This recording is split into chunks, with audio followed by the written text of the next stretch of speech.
when I talk to friends of mine and I explain, like, gag rules and like what a pharmacist is and isn't allowed to tell patients about their own drugs, people just don't even realize how clouded the whole reimbursement scene is. It's a shame the position that the PBMs put us in, independent pharmacies especially. Yeah. The reimbursement, how they can, that they know what we're buying these drugs for. And the fact that they would expect us to fill and use our pharmacists and use our bottles and use our labor and still make nothing on the Medicaid. And it's frustrating. It's not just one. And on some plans, it's not one here and there. It's the plan. And to think that they can do that and absorb that money and put us, in a situation whether we can order a drug for a patient.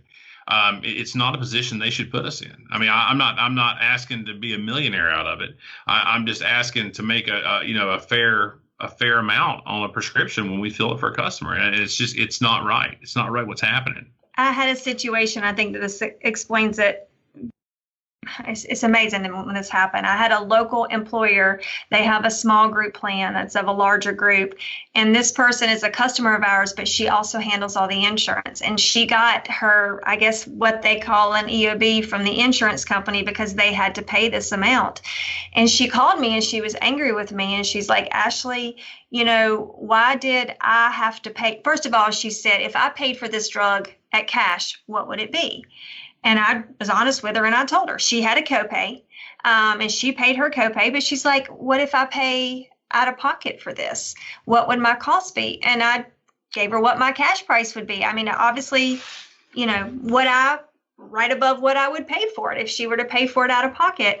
And what she saw on the other side of that, what the PBM charged her, was unbelievable. And I was at a loss for words. And she just couldn't believe that happened because I didn't get paid that from that PBM. I wouldn't have charged her that if she was paying outright. It certainly wasn't her copay, but what she was being charged on that other end was 3 times what she could have gotten paid out of pocket for. And so those are the hidden fees. Those are the transparent things that people need to see and they need to know, because otherwise it's going to continue and independent pharmacy is going to go out of business. And we're not going to let that happen. We're going to fight to the bitter end, and everybody else should be fighting to the bitter end because it's worth fighting for.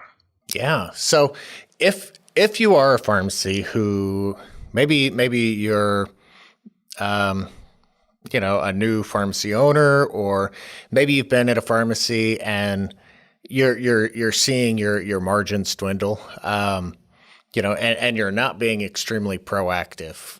So let's just say, man, I don't know what my DIR fees are. What's the first thing I need to do? Get a kin.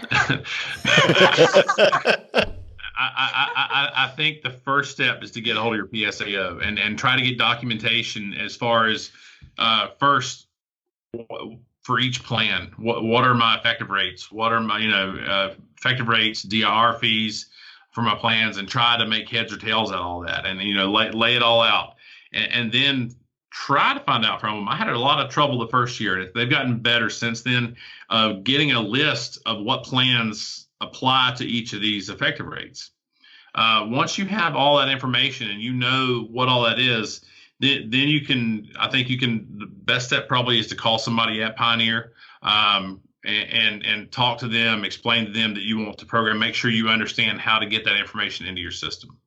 That's assuming that you already have your rebates and everything else programmed in, because I think the goal is to find out you want to have the accurate information. So you want to get that, you want to get those effective rates and everything programmed into Pioneer.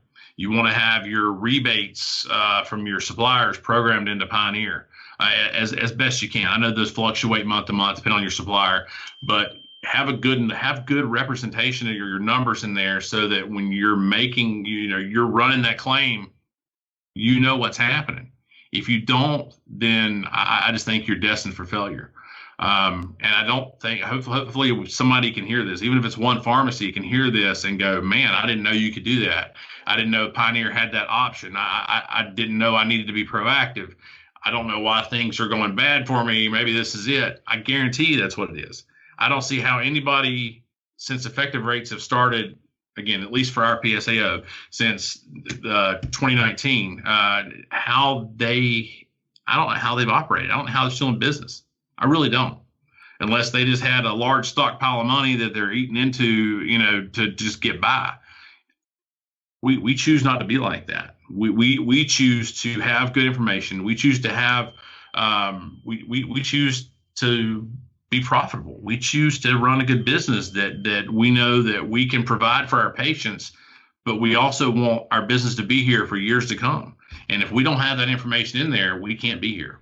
So it sounds like at the end of the day, if you are just going to your recommended order and ordering lowest cost per pill, that's going to be problematic too. That's right. So it seems like it's not just on that adjudication side. You better be ordering smart too. That's right. Run some claims. We have several good technicians that know what they're doing, that know how to get in there and look this stuff up. And they'll sometimes make the decision on their own, or they'll come to us and go, hey, we can get for these plans, we can get this NDC, again, just different manufacturer.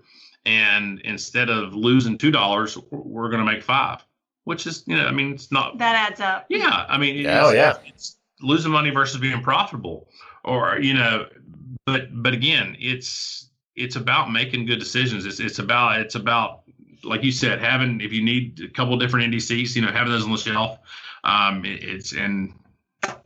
You got to do the research. You got to be proactive. But I think pharmacists are so caught up in everyday things that this is sometimes not. Number one, we don't get this training in pharmacy school. I never had any class that taught me how to do this. This is a whole world that's new, and I don't think they currently teach it in pharmacy school now. So you just have to educate yourself. And if you're going to own a business, these are the things that you have to think about. But you can do it. You just have to be aware of it and, get it in there. You have to know what you're dealing with. That's what it's all about. So do pharmacies do this all by themselves? Are they on their own, or are there consultants out there that can help with this? I know we have like our software support here at Pioneer, who's amazing. Our financial support, our account managers even can definitely help. I know of a couple specialists out there, but is that something that you guys see more often than not, or is it something that pharmacies can, tackle on their own? I think it's definitely something. I don't know of anybody that offers help with it. Either. So I think it's something you have to tackle on your own, and you have to just. I'm not the smartest guy in the world, so I figured it out. But so I think that if you can get out there and, like I said, get the information, it's just percentages. I mean, that's really all it is. It's, I'm going to pay you this percentage of AWP. That's all it is. That's all effective rates are. And again, if they overpaid you at adjudication, and then they're going to take money back. If they underpaid you, they're going to pay you more money. So and again, that can go both ways. That can be, I can't order that medication for this customer because it looks like I'm losing $100. I can't get that medication for that, and still. I'm not saying I can't just fill the script. I'm just saying I can't order medication for this because it looks like I'm losing the money. Because they don't have anything programmed in the system, and it may turn out where it's a $50 gain instead of a $100 loss. And that's not exaggerating. That is fact. That is happening all the time. And again, if you don't have that program, you're making wrong decisions left and right. Thanks for listening to this clip from Beyond the Scripts, presented by the Catalyst Pharmacy Podcast. If you enjoyed this episode, please support our channel by liking, subscribing, and clicking the notification bell so that you'll be notified anytime we post new content. To stay up to date with all of the latest independent pharmacy news and content, follow PioneerRx on your preferred social media platform.